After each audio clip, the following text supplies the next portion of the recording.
Hello, my name is Liam Sheriff, and I'm the curator of the exposition entitled Non Finito. And I'm actually going to start out with a question, and that question is why study art history?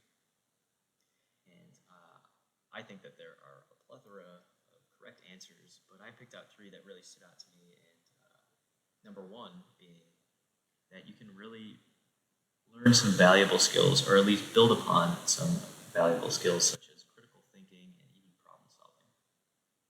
Number two, studying art history is a good way to cultivate your artistic and cultural understanding. And number three, this is the reason I took this class, and this is the reason I go to museums. It's because I like art, and art moves me, and I feel emotion when I look at art. But that isn't always the case, which brings me to this image. And this is a picture of the Art Institute of Chicago, and there's a lot to look at there. And this is one of the problems that I face when I go to museums. It can be hard to connect with every single piece of art on a deep personal level in a museum like the Art Institute when there's so much there.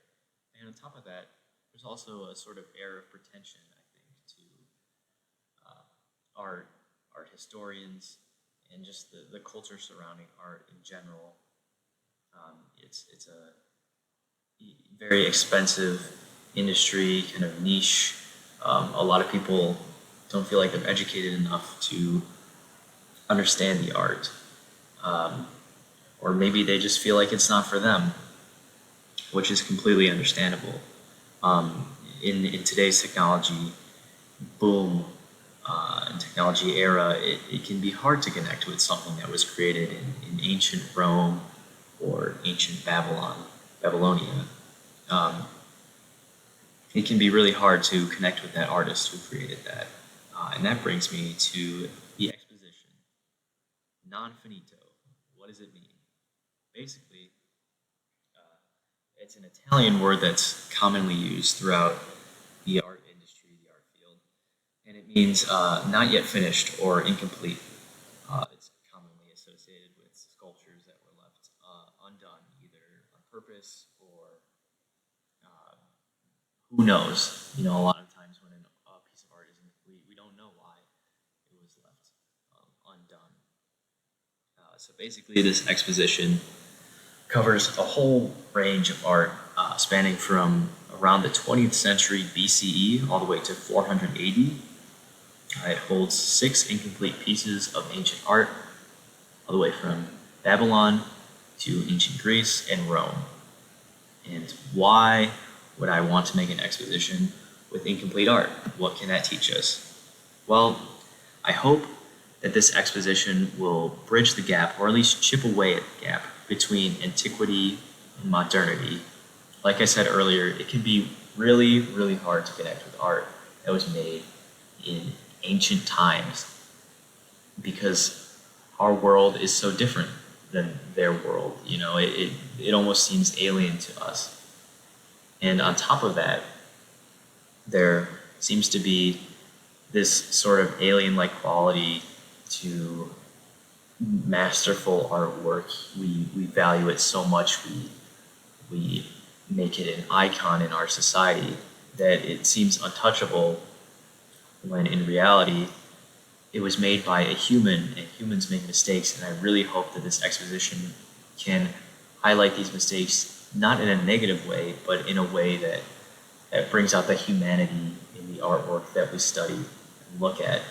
And ultimately, I hope that this exposition can bridge the gap and will allow people to go and visit a museum and feel like it's part of their history and see the whole timeline of humanity and understand that what they're looking at was created by their ancestors, and just the amount of work and humanity that went into the artwork, and how yes, mistakes do happen and people are not perfect. And I hope that they can see in themselves then the excellence that they are able to achieve with the right amount of work and trial. And to start off, I'd like to show you a couple pieces from the exposition that I think really encapsulate the mission of Non Finito. And the first one is this ancient cuneiform tablet. It's a student exercise tablet from Babylon, and it's dated around the 20th to the 16th century BCE. It's a clay tablet. So to start out, I'd like to give you a little history on what these cuneiform tablets were used for. Basically, if there was a student who wanted to learn how to scribe, how to write in cuneiform, they would go to a teacher or a mentor who would have these cuneiform, these clay tablets, in which on one side they would inscribe a phrase, a word, or a sentence, and then they would hand it over to the student, who would then try their best to attempt to recreate said a phrase or word or sentence on the other side.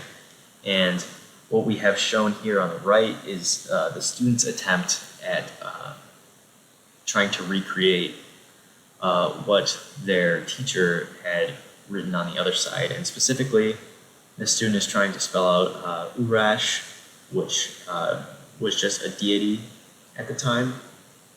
And I hope that this piece looks like more than just a clay tablet with a bunch of lines in it. I hope it can communicate more than that. Because really what we see here is the student's struggle at perfection. And obviously, these students of cuneiform, they had to learn hundreds and hundreds of symbols to be effective scribes. And it doesn't come to you like that. It takes progress and it takes time. So I hope that by looking at this student-made piece of cuneiform, you can see the struggle that went into it, the repetition that the student had to go through in order to reach excellence, which is really the whole point of this exposition is, try again. Nothing is not humanly possible. And that brings me to the second piece that I'd like to show you. This comes from Egypt, the third intermediate period. And this is a stela with a man offering to Riharakti. It is unfinished, dated around 712 to 633 BCE, made out of wood, gesso, and paint. And this is actually my favorite piece in the exposition. But let me tell you first about stelae first. Stelae were commonly used to represent the lives of the dead. In this specific stela, we have a priest on the right who is offering Riharakti burning incense. And Riharakti is the sun god. And this priest is offering the incense in hope of a safe transition into the afterlife. But if you notice something peculiar about this stela, you will see above the priest, who again is on the right, and kind of to the left of the incense that the priest is offering, you see these two blank boxes. And this was really interesting to me because those blank boxes were actually where they would write in the names of whoever died. And because of this, it is interpreted that these stelae were mass-produced like this with those boxes prior to the people dying, which is much like the modern practice of creating tombstone design. And I think that this can really help bridge the gap between antiquity and modernity, because yes, while things look completely different than they did back then, you can see that they still shared some of the same practices that we share today. and they still did some of the same things that we did, that we still do to this day. And I think that's a really human way of looking at this art. You can see that maybe after all, they aren't so different from us, even though it looks completely different from something that we see nowadays. So, finito is at the end. That is the end of my talk, but I hope that you are able to take this exposition and apply it to the art that you see in the future. I hope that you give the art that maybe you dismissed in the past a second chance in trying to connect with it and trying to reason with it. I know I am not immune to dismissing art because I don't feel an immediate connection with it, but I think it would really help to understand your past and yourself and see the worth in your own self when you see this incomplete art and realize the effort and the trials and tribulations that go into creating excellence. And again, in the end, there's excellence in all of us. It just needs to be achieved and unlocked. So thank you for listening. Thank you, Professor Owlette. I really enjoyed this class, and this project was particularly fun and challenging, and I look forward to seeing more art and enjoying it with this newfound wisdom. Thank you.